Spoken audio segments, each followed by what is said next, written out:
Kemudian Daud mengambil tongkat gembalanya dan memilih 5 buah batu bulat dari sungai. Lalu ia menaruh ke dalam kantongnya dengan umban yang dipegangnya. Pergilah ia menemui Goliat. Beberapa saat kemudian, Goliat yang didahului oleh pembawaannya berjalan mendekati Daud. Tetapi Goliat melihat Daud dan memperhatikannya. Goliat tertawa karena Daud masih muda sekali dan tampan. Kata Goliat kepada Daud, "Untuk apa tongkat itu? Apakah engkau anggap aku ini anjing?" Lalu Goliat mengutuki Daud demi para dewanya, dan ia pun menantang Daud. Katanya, "Ayo, maju. Akan kuberikan tubuhmu kepada burung-burung di udara dan kepada binatang-binatang di padang." tetapi Daud menjawab, Hei Goliat, engkau datang melawanku dengan pedang, tombak dan lembing, tetapi aku tidak sepertimu.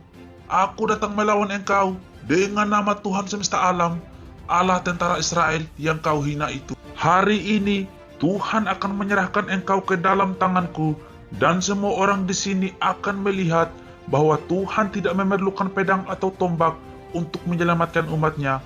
Dialah yang menentukan jalan peperangan ini, dan dia akan menyerahkan kamu ke dalam tangan kami. Goliat mulai maju mendekati Daud.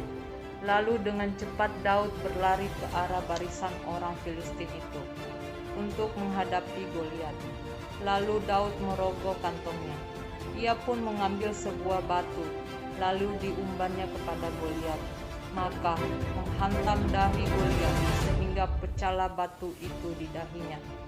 Lalu berdirilah Daud dan berlari ke arah Goliat, dan ia mengambil pedang Goliat dari sarungnya. Lalu dipenggalnya kepala orang Filistin itu. Ketika orang-orang Filistin melihat bahwa pahlawan mereka sudah mati, larilah mereka.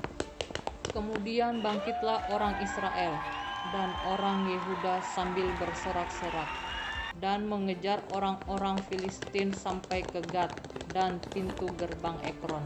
Dan orang-orang Filistin yang terluka bergelimpangan sepanjang jalan ke Saraim itu. Daud mengambil kepala Goliat dan dibawanya ke Yerusalem. Tetapi senjata-senjata Goliat disimpannya di dalam kemahnya sendiri. Ketika Saul melihat Daud pergi melawan Goliat, bertanyalah ia kepada Abner. Abner, anak siapakah dia?